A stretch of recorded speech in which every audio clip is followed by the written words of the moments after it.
막상 시험지를 받고 나니까 전혀 예상하지 못했던 그런 문제가 나왔어요. 그래서 도저히 답을 쓸 수가 없어서 어떻게 해야 되나 참 고민하다가 이 신학생이 답안지에다가 이렇게 적어놨어요. 주님은 아십니다. 나중에 채점하는 신학교 교수가 그 답안지를 받아 들고서 이걸 어떻게 할까 고민했어요. 주님이 아신다고 하는데 틀렸다고 쫙 긋기도 좀 그렇고, 그래서 한참 동안 고민하다가 그 밑에 이렇게 채점을 했어요. 주님 100점, 학생 빵점. 그렇습니다. 주님은 아십니다. 우리는 모릅니다. 그렇기 때문에 오늘도 우리는 주님의 도우심을 구해야 합니다. 우리가 세상 살아가는 지혜가 필요합니다. 우리가 신앙생활에도 지혜가 필요합니다. 무엇이 가장 중요한가 앞세우고 분별해서 바른 믿음의 삶을 살 때 우리 날마다 승리하고 하나님께서 예배해 주신 축복을 누릴 수가 있는 것입니다. 바쁜 와중에도 여러분 가정생활, 직장생활, 친구들과의 사회생활, 거기다가 교회 나와서 신앙생활, 봉사생활 하시느라 때로는 힘들지 않습니까? 우리가 참 하나님께서 허락해 주신 성령의 능력을 힘입지 않고는 참으로 이 모든 일들을 감당하기가 쉽지가 않습니다. 우리 인간의 힘으로 노력하다 보면은 쉽게 지치고 피곤하고 낙심할 때가 많이 있습니다. 그래서 예수님께서 승천하시면서 제자들에게 마지막으로 이런 당부의 말씀을 하셨어요. 사도행전 1장 4절과 8절을 보면은 너희는 예루살렘을 떠나지 말고 아버지의 약속하신 것을 기다리라. 오직 성령이 너에게 임하시면 너희가 권능을 받고 예루살렘과 온 유다와 사마리아 땅 끝까지 이르러 내 증인이 되리라. 아멘. 이 말씀을 하신 것은 우리가 성령에 주시는 능력을 힘입지 않고는 신앙생활도 봉사생활도 아니 그 무엇도 제대로 할 수 없다는 말씀입니다. 아멘. 오늘 본문에 보면은 참으로 사모하는 마음으로 성령의 권능을 힘입기를 구한 하나님의 백성이 나옵니다. 그는 스승보다 더 갑절의 능력을 받기를 소원한 엘리사였습니다. 엘리사의 스승은 엘리야입니다. 엘리야는 그야말로 구약시대 가장 위대한 능력을 많이 행한 선지자입니다. 대표적으로 이제 갈멜산에서 850명이나 되는 바알과 아세라 우상 숭배자들과 대결해서 승리했고, 그리고 그가 기도할 때 하늘에서 불이 떨어졌고, 또다시 기도할 때 3년 6개월 동안 메말랐던 이 땅에 단비가 쏟아지는 하나님의 은혜가 임했습니다. 그런 엘리야가 이제 지상에서의 사역을 마치고 하늘로 승천하기에 앞서서 마지막으로 신변 정리를 하고 있었어요. 그랬는데 그때 엘리야의 제자 엘리사는 좌우지간 스승의 뒤를 끝까지 졸졸졸 따라다니는 거예요. 네? 엘리사 입장에서 보면은 아무래도 자기 스승이 곧 자기를 떠날 것 같은 느낌이 드니까 스승이 떠나기 전에 조금이라도 더 스승으로부터 배우기 위해서, 스승의 그 은혜와 능력을 얻어내기 위해서 끝까지 엘리사는 엘리야를 따라다녔던 것입니다. 그래서 엘리야가 물었어요. 도대체 너 나에게서 무엇을 원하길래 이렇게 따라다니느냐 하니까 엘리사가 본문 9절에 이런 유명한 말을 합니다. 당신의 성령이 하시는 역사가 갑절이나 내게 있게 하소서. 아멘. 스승보다 2배나 성령의 능력을 받기를 원했다는 거예요. 아멘. 참 꿈도 야무지고 욕심도 대단합니다.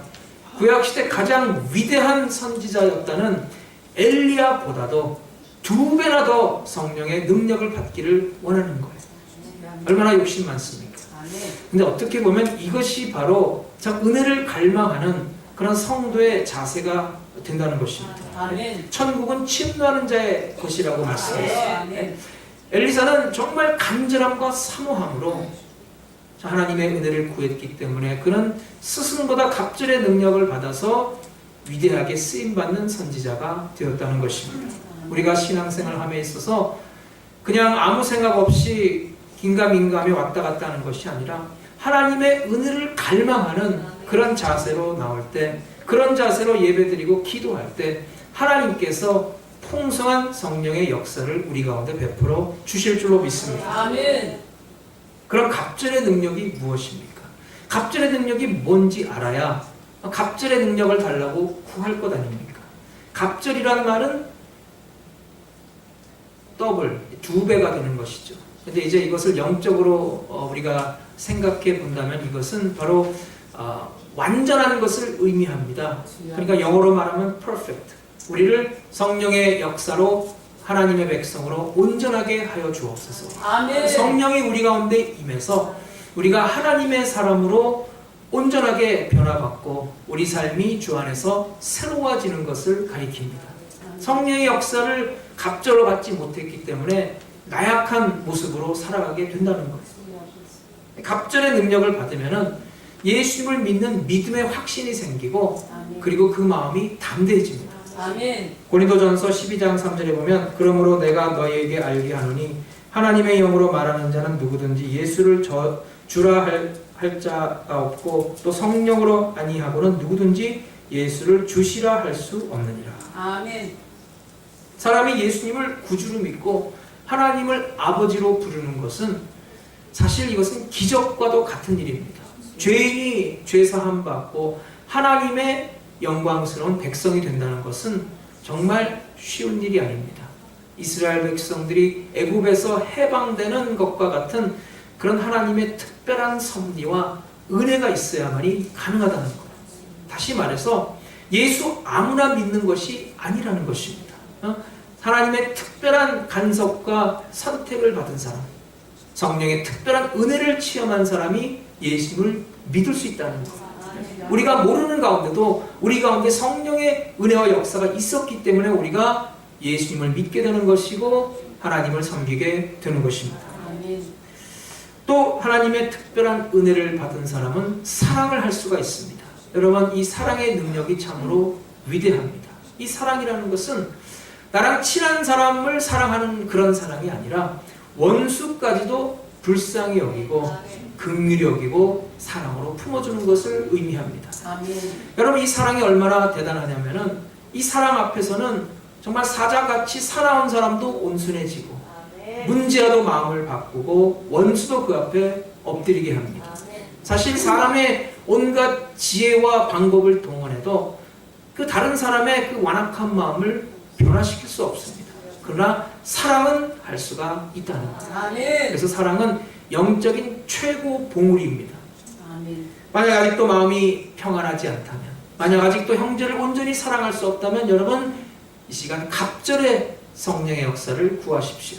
그래서 성령의 힘을 얻어서 우리가 봉사와 사역을 감당할 수 있는 능력이 나타나고 풍성한 사랑으로 하나님과 이웃을 섬길 수가 있는 것입니다. 갑절의 능력을 받으면 또한 우리의 그 하나님을 향한 믿음이 돈독해져서 하나님 말씀이 온전히 믿어집니다.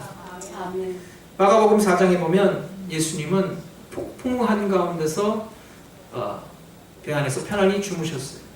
깨어나서도 풍랑과 바람을 꾸짖으셔서 잠잠케 하셨어요. 얼마나 놀라운 능력입니까? 이것이 바로 능력을 행하시는 예수님의 모습이에요. 바울도 유라굴로 광풍을 만났을 때 2주 동안이나 너무나 큰 고생을 했지만은 나중에 하나님의 음성을 듣고 평안을 회복합니다. 그래서 참 환경을 초월하는 그 말씀을 붙잡는 그 믿음으로 세상을 이길 수가 있는데 갑절의 성령의 역사를 받으면은 그와 같은 놀라운 은혜를 나타내게 된다는 것입니다. 다윗도 이런 담대한 믿음으로 고백합니다. 시편 27편 1절 여호와는 나의 빛이요 나의 구원이시니 내가 누구를 두려워하리요. 군대가 나를 대적하여 진칠지라도 내 마음이 두렵지 아니하며 전쟁이 일어나 나를 치려할지라도 내가 오히려 안연하리로다. 여러분, 만약에 환경에 압도되어서 질식당하고 고통당하고 힘들어한다면 여러분 믿고 담대해지는 이 능력을 사모하십시오. 그래서 성령의 역사를 체험하고 성령이 주시는 담대함으로 어려운 환경을 꾸짖으세요. 여러분, 우리가 기도할 때 때로는 예수님의 이름으로 명령해야 합니다. 스가랴 선지자처럼 큰 산아 네가 무엇이냐? 스룹바벨 앞에서 평지가 되어라. 아멘. 하나님의 역사가 나타날 줄로 믿습니다. 내가 기도하는 대상에게서 변화의 역사가 나타날 줄로 믿습니다. 아멘. 갑절의 능력을 받으면 그렇게 될 수 있다는 거예요. 아멘. 그럼 우리가 어떻게 하면 이 갑절의 능력을 받을 수가 있을까요? 그것은 바로 오늘 본문에 엘리사가 그 갑절의 능력을 구하는 그 모습을 통해서 우리가 그 비결을 배울 수가 있습니다. 한마디로 말해서 엘리사는 엘리야를 끝까지 끈질기게 따라갔다는 것입니다. 스승 엘리야가 이리 가면 이리로 가고, 스승 엘리사가 저리로 가면 저리로 가고, 나중에 따라오지 말라고 하니까 여호와 이름으로 맹세까지 하면서 꾸역꾸역 따라갔어요. 목숨 걸고 따라갑니다. 사모하는 마음으로, 간절한 마음으로 끝까지 따라갔어요. 여러분, 이것이 바로 우리 신앙생활의 승리하는 비결입니다. 우리가 갑절의 능력을 받는 비결입니다. 우리가 예수님을 따르되 우리가 순종하며 끈질기게 끝까지 인내하며 따라가야 합니다. 사실 참 신앙생활 하면서 예수님을 따르다가 중도에 포기하고 그리고 중단하는 경우가 얼마나 많습니까? 그런 경우를 볼 때마다 참 안타까운데, 그래서 오늘 본문 말씀은 참으로 우리가 예수님을 따르되 어디까지 따라야 하는가를 우리에게 가르쳐주는 참으로 귀한 교훈의 말씀입니다. 우리가 이 말씀을 붙들고 예수님을 끝까지 인내하며 따를 때 우리는 갑절의 능력을 받아서 세상을 이기고 영혼이 잘된 같이 범사에 잘되고 강건한 복을 누려서 날마다 풍성한 삶을 살게 되는 줄로 믿습니다. 첫째로 우리는 길갈로 가야 합니다. 길갈은 바로 십자가의 자리입니다. 본문 1절 말씀, 여호와께서 회오리 바람으로 엘리야를 하늘에 올리고자 하실 때 엘리야가 엘리사로 더불어 길갈에서 나가니. 길갈은 굴러가다는 뜻을 가진 단어입니다. 그러니까 이스라엘 백성들이 가나안 입성에 앞서서 하나님의 명령을 따라서 단체로 할례를 행했던 곳입니다. 할례는 이제 신약 시대로 따지면은 세례와도 같습니다. 그런데 여러분, 참 가나안 입성을 앞두고 적군들이 보이는 적진에서 할례를 단체로 행한다는 것은 결코 쉬운 일이 아닙니다. 옛날에는 무슨 마취가 있었던 것도 아니고 남자들이 할례를 행하면 며칠 동안은 꼼짝 못하고 누워 있어야 합니다. 근데 만약에 할례를 행하고 그 사이에 적군이 쳐들어온다면은 맞서 싸우기는커녕 몸을 움직여서 도망칠 수도 없는 상황이에요. 그런데 그런 상황 가운데서도 이스라엘 백성들은 하나님의 명령을 따라서 할례를 행했다는 거예요. 그러니까 이제 참 그 지루하고 힘들었던 광야 생활을 마감하고 기적적으로 요단강을 건넌 이스라엘 백성들이 이제는 세례와도 같은 할례를 행함으로써 새로운 몸과 마음으로 이 새 가나안 복지의 그 삶을 시작하고자 하는 결단이요, 그들의 믿음이었다는 거예요. 그래서 할례는 바로 가나안 땅으로 들어가는 하나님의 은혜를 체험하는 그러한 자리라고 할 수가 있습니다. 특별히 할례를 통해서 그동안 애굽에서 당한 모든 수치가 다 굴러갔다는 의미에서 굴러갔다는 뜻을 가진 길갈로 그곳을 불렀다 그랬어요. 이제 더 이상 애굽의 노예가 아니라 이제는 가나안 복지의 주인공이요, 하나님의 자랑스러운 백성임을 세상에 선포하는 순간입니다. 할례를 통해서 이제는 죄악된 과거의 삶을 청산하고 이제는 예수 그리스도의 거듭난 백성으로서의 영광스러운 삶을 시작했다는 의미입니다. 그래서 모든 죄악이 굴러갔다는 의미의 이 길갈은 신약에서 우리가 생각해 본다면 바로 예수님의 십자가를 상징합니다. 여러분, 우리가 예수님의 십자가 자리 앞에서 우리는 온전히 죄악된 과거를 청산하고 거듭난 하나님의 백성으로서의 그 풍성한 삶을 살게 되는 것입니다. 그래서 히브리서 12장 2절에 보면 믿음의 주요 또 온전케 하시는 이인 예수를 바라보자. 저는 그 앞에 있는 즐거움을 위하여 십자가를 참으사 부끄러움을 개의치 아니하시더니 하나님 보좌 우편에 앉으셨느니라. 그 십자가 아래서 죄악 세상 애굽의 잔재들을 다 벗어버립니다. 벗어버리는데 고통이 있죠. 십자가는 고통입니다. 할례도 여러분 받을 때는 엄청난 고통일 것입니다. 그러니까 그 죄악된 그 과거를 벗어버리는 것이 고통스러운 과정이 된다 할지라도 그것을 예수 그리스도 안에서 벗어낼 때 우리는 그리스도 안에서 새로운 피조물로 하나님의 놀라운 축복의 삶을 누리는 백성으로 거듭나게 되는 것입니다. 우리가 알아야 할 것은 1절에 더불어라는 말이 있듯이 엘리사가 그 자리로 혼자 가지 않았어요. 그의 스승 엘리야와 함께 했다는 것입니다. 그래서 우리의 모든 죄악된 과거를 벗어버린 현장에 우리 스스로의 힘으로 할 수 없습니다. 예수님의 보혈 공로 힘입어서 하는 것입니다. 네? 예수님의 능력으로 말미암아 우리가 주 안에서 죽어지고 우리가 주님과 함께 부활해서 생명의 풍성한 은혜를 누리게 되는 것입니다. 그래서 바울이 그리스도 안에라는 말을 많이 사용했어요. 갈라디아서 2장 20절에 이런 유명한 말씀이 있죠. 내가 그리스도와 함께 십자가에 못 박혔나니 그런즉 이제는 내가 사는 것이 아니요 오직 내 안에 그리스도께서 사시는 것이라. 이제 내가 육체 가운데 사는 것은 나를 사랑하사 나를 위하여 자기 몸을 버리신 하나님의 아들을 믿는 믿음 안에서 사는 것이라. 아멘. 여러분, 우리가 십자가의 자리까지 나가시기 바랍니다. 아멘. 여러분, 그 십자가의 자리에서 우리를 위해 대신 죽으신 예수님의 그 은혜를 우리가 맛보고 우리를 위해 다시 사신 그 예수님의 능력으로 우리도 다시 사는 그 은혜를 누려야 합니다. 아멘. 그 십자가 아래서 우리가 날마다 죽어지고 다시 새롭게 거듭나는 은혜를 사모해야 합니다. 아멘. 이제는 죄악의 그 길갈의 그 본성들이 다 물러가고 이제는 주 안에서 거듭난 하나님의 백성으로 세상을 이기는 하나님의 귀한 권속들이 되시길 바랍니다. 아멘. 둘째로 베델까지 따라가야 합니다. 베델은 예배의 자리입니다. 2절 말씀, 엘리야가 엘리사에게 이르되 청컨대 너는 여기 머물라 여호와께서 나를 베델로 보내시느니라 하니 엘리사가 이르되 여호와께서 살아계신가 당신의 영혼이 살아있음을 두고 맹세하노니 내가 당신을 떠나지 아니하겠나이다 하는지라. 이에 두 사람이 베델로 내려가니. 엘리사는 베델까지 따라갔습니다. 베델이 어디입니까? 베델의 이름의 뜻은 하나님의 집입니다. 그 옛날에 야곱이 베델에서 하나님을 만났어요. 돌베개를 베고 잠을 잤는데 꿈에 사닥다리가 하늘까지 맞닿았는데 천사들이 오르락내리락하고 그 위에는 하나님이 계셨어요.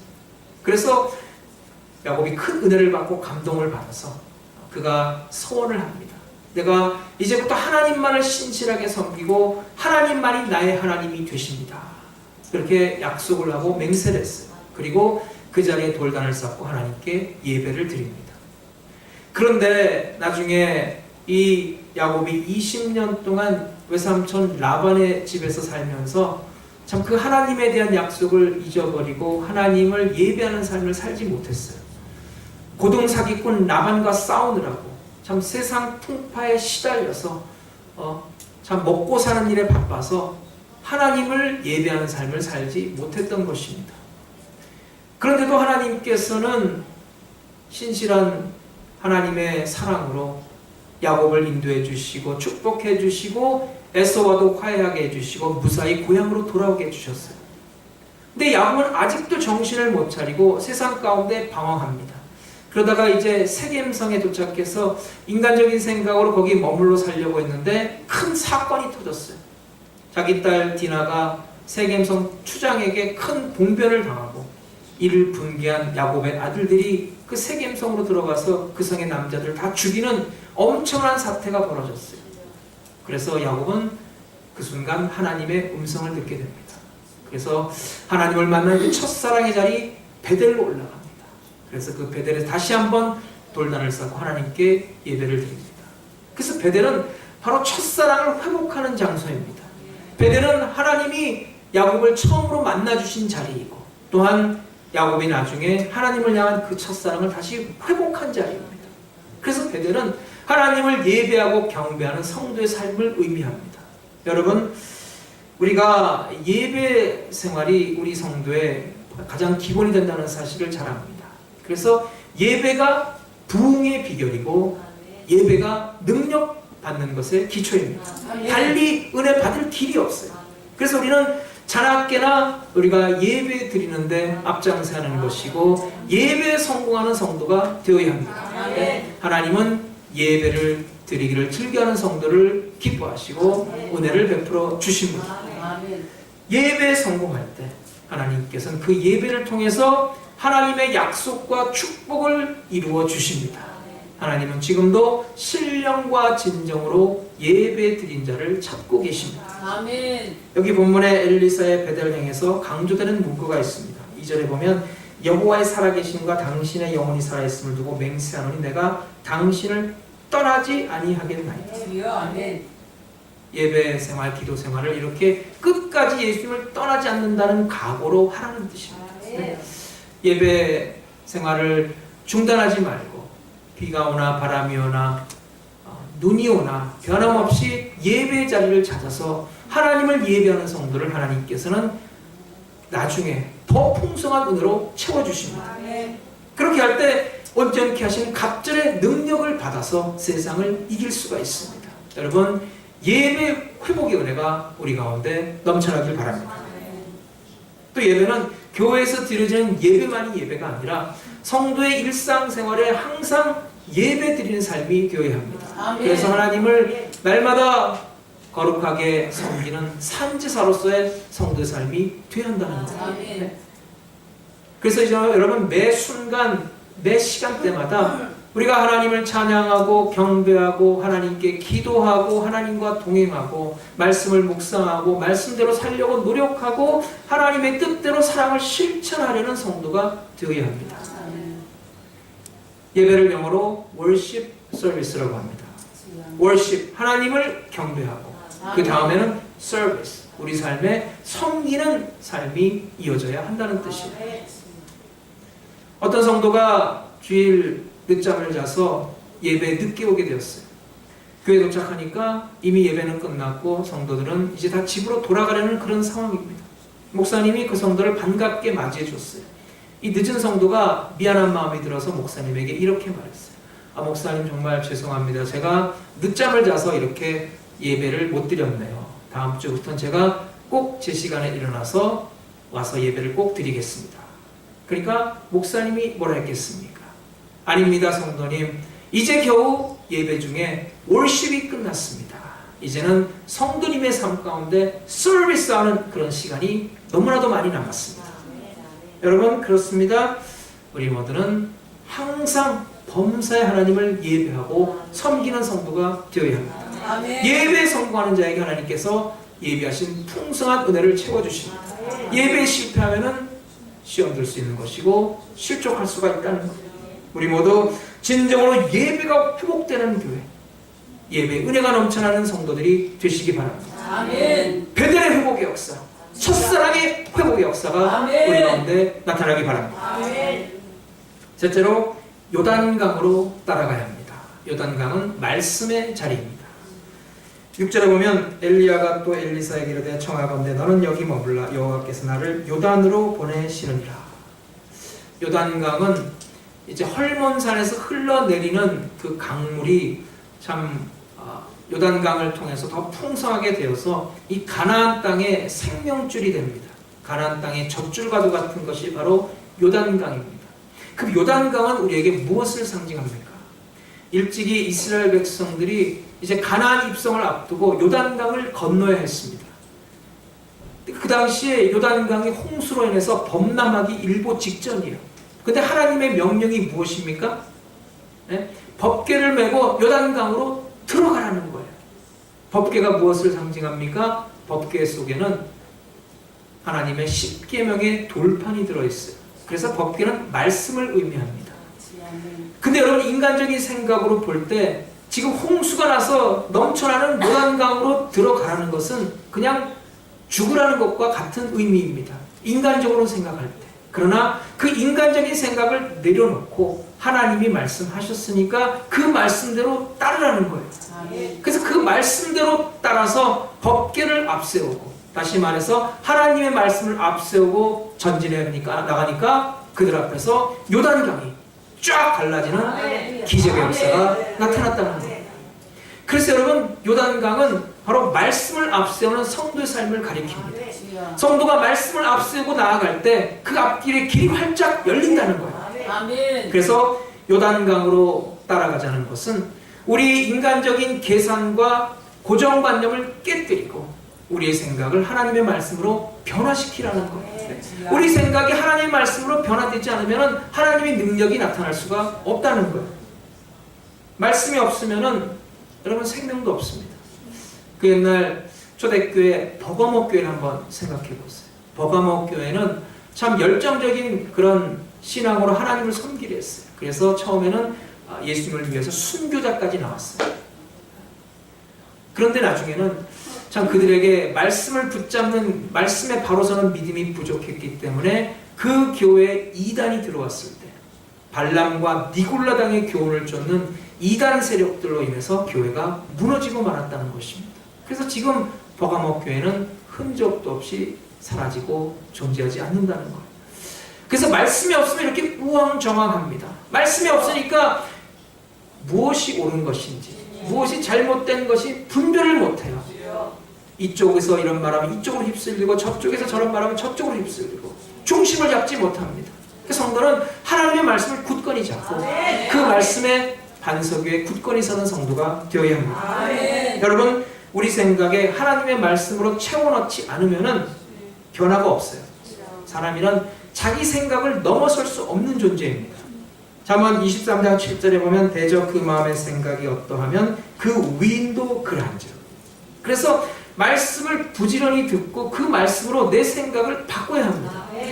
예수님께서 가나의 혼인잔치에 기적을 행하실 때 먼저 6 항아리에 물을 가득 채우라 그랬어요. 네? 물을 가득 채우고 난 다음에 그 물을 포도주로 변화시켰다는 것입니다. 마찬가지로 우리의 생각을 하나님의 말씀으로 채워야 합니다. 그래서 진정한 영적인 성장은 우리가 하나님 말씀 안에서 우리의 생각을 날마다 바꿔나가는 것입니다. 인간적인 생각을 내려놓고 인간적인 고정관념을 깨뜨리고 하나님의 말씀을 쫓아가는 성도가 되라는 것입니다. 골로새서 3장 10절에 보면 새 사람을 입었으니 이는 자기를 창조하신 이의 형상을 쫓아 지식에까지 새롭게 하심을 받는 자니라. 여러분 진정으로 말씀을 사모하십니까?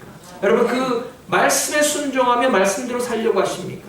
네? 말씀을 순종하고 말씀대로 살려고 노력하고 사모하는 마음으로 나갔던 엘리사는 마침내 요단강의 놀라운 기적을 체험합니다. 그의 스승 엘리야가 불말과 불병거를 타고 하늘로 승천하는 것을 목격했어요. 뿐만 아니라 그도 그 겉옷으로 요단강을 내려치니까 요단강이 이리저리 쫙 갈라지는 기적을 체험했다는 거예요. 사모하는 마음으로 말씀 따라가니까 마침내 갑절의 능력을 받아서 행하는 놀라운 사람이 되었다는 뜻입니다. 여러분 우리 모두에게 엘리사 같은 간절함과 사모함이 있기를 바랍니다. 엘리사는 간절함과 사모함으로 갑절의 능력을 받아서 정말 하나님께 귀하게 쓰임받는 선지자가 되었어요. 오늘도 우리가 사모하는 마음, 간절한 마음으로 하나님 나에게 은혜를 베풀어 주옵소서, 성령의 권능을 주셔서 우리가 날마다 강건한 삶으로 승리하게 해주옵소서, 사모하는 마음으로 주님과 동행하는 성도가 되시기 바랍니다. 넷째로 여리고까지 가야 합니다. 여리고는 승리의 자리입니다. 4절 말씀 보면 엘리야가 그에게 이르되 엘리사야 청컨대 너는 여기 머물라 여호와께서 나를 여리고로 보내시느니라. 엘리사가 이르되 여호와께서 살아계신과 당신의 영원히 살아있음을 두고 맹세하노니 내가 당신을 떠나지 아니하겠나이다 하니라. 그들이 여리고에 이르매. 여러분 성도가 신앙생활 한다는 것은 결코 순탄치가 않습니다. 신앙생활 하면서 여러 고난과 문제들이 다가와서 우리를 흔들게 할 때가 많이 있습니다. 왜냐하면 축복의 은혜의 길을 가는 성도를 마귀는 그냥 내버려 두지 않기 때문입니다. 그 믿음을 떨어뜨리고 믿음의 길에서 이탈하도록 항상 우리를 괴롭히고 우리를 시험에 들게 만든다는 거예요. 그래서 여러분 성도는 끊임없이 고난과 문제를 극복하는 그런 여리고 승리의 성도의 삶이 되어야 합니다. 여러분 여리고가 어떤 곳입니까? 여리고는 처음에 인간적인 생각으로는 도저히 무너뜨릴 수가 없었던 철옹성이었어요. 네? 이스라엘 백성들 앞에 철옹성 여리고가 버티고 있을 때 하나님의 말씀이 임합니다. 그래서 하나님 말씀대로 순종하며 그 여리고성을 돌았더니 여리고성이 마침내 와르르 무너졌어요. 이스라엘 백성들의 단결과 하나됨, 그리고 하나님을 향한 전적인 신뢰와 순종으로 말미암아 여리고성이 무너지고 그리고 가나안 정복 전쟁에서 승리하게 된 줄로 믿습니다. 아멘. 여러분, 기도하는 지도자 여호수아는 하나님의 음성을 들었다 갔고, 그리고 이스라엘 백성들은 여호수아의 음성을 듣고 순종했어요. 그러니까 그들의 순종은 하나님을 향한 전적인 신뢰에서 비롯된 순종입니다. 우리가 하나님 말씀을 믿고 순종하되 끝까지 순종할 수 있길 바랍니다. 아멘. 여러분, 축복을 받았으면 그 축복을 누려야 합니다. 아멘. 은혜를 받았으면 그 은혜를 뺏기면 안 됩니다. 은혜를 뺏기면 그것은 정말 어리석은 일이에요. 그래서 그 축복을 누리고 그 은혜를 빼앗기지 않기 위해서 우리는 날마다 우리의 당한 영적 전쟁에서 담대한 믿음으로 무장해서 승리해야 합니다. 아멘. 여러분, 우리의 신앙생활은 분명히 악한 마귀가 끊임없이 우리를 유혹하고 우리를 시험에 들게 해서 넘어뜨리려 한다는 사실을 잊지 말아야 합니다. 그 믿음을 빼앗기지 마세요. 여러분, 시험은 어떻게 해서 옵니까? 시험은 내가 마귀다 하고 나타나는 게 시험이 아니에요. 시험은 우리 환경을 통해서 또는 사람을 통해서 다가오는 것입니다. 그러나 그 배후에는 마귀의 조종이 있다는 사실을 잊지 마십시오. 여러분, 믿음으로 담대하게 물리치고 여러분 여리고의 승리 역사를 이루시길 바랍니다. 아멘. 그래서 에베소서 6장 10절에 보면 너희가 주 안에서 그 힘의 능력으로 강건하여지고 마귀의 괴계를 능히 대적하기 위하여 하나님의 전신갑주를 입으라. 아멘. 전신갑주를 입고 사단과 싸우는 것이 주 안에서 승리하는 비결이며 또한 힘과 능력을 얻어서 강건한 삶을 사는 비결입니다. 여러분, 이 시대는 더욱 사탄의 유혹과 마귀의 역사가 심한 시대입니다. 온갖 방법과 수단을 동원해서 우리를 쓰러뜨리려 합니다. 온갖 핑계와 구실로 참 신앙생활을 하기 어려운 때입니다. 여러분, 예수님은 공생의 사역을 시작하기 전에 광야에서 40일간 기도하실 때 먼저 마귀의 시험을 물리치셨어요. 이것은 바로 마귀의 시험을 물리치고 승리하는 것이 우리 신앙생활의 가장 중요한 일이며 가장 기본이 되며 가장 먼저 해야 할 일임을 분명히 말씀해주고 있는 것입니다. 사랑하는 여러분, 엘리사는 엘리야를 끈질기게 따라다녔습니다. 그것은 바로 스승보다 갑절의 능력을 사모했기 때문입니다. 우리도 이와 같은 사모함과 간절함이 있어야 합니다. 그래서 엘리사는 그의 기도 제목대로 갑절의 능력을 받아서 위대한 선지자로 쓰임받았습니다. 여러분, 우리도 예수님을 따르다 우리가 끝까지 따라야 합니다. 어디까지 따라야 합니까? 길갈까지, 십자가의 자리까지 따라야 합니다. 베델까지, 예배의 자리까지 따라야 합니다. 요단강까지, 말씀에 순종하는 자리까지 따라야 합니다. 마지막으로 여리고까지, 그 어떤 영적 전쟁에서 지지 않고 승리하는 자리까지 나가시기 바랍니다. 그래서 여러분, 온전해지고 강하고 담대한 믿음으로 날마다 승리하는 성도 되시기를 주님의 이름으로 축원합니다. 은혜와 사랑을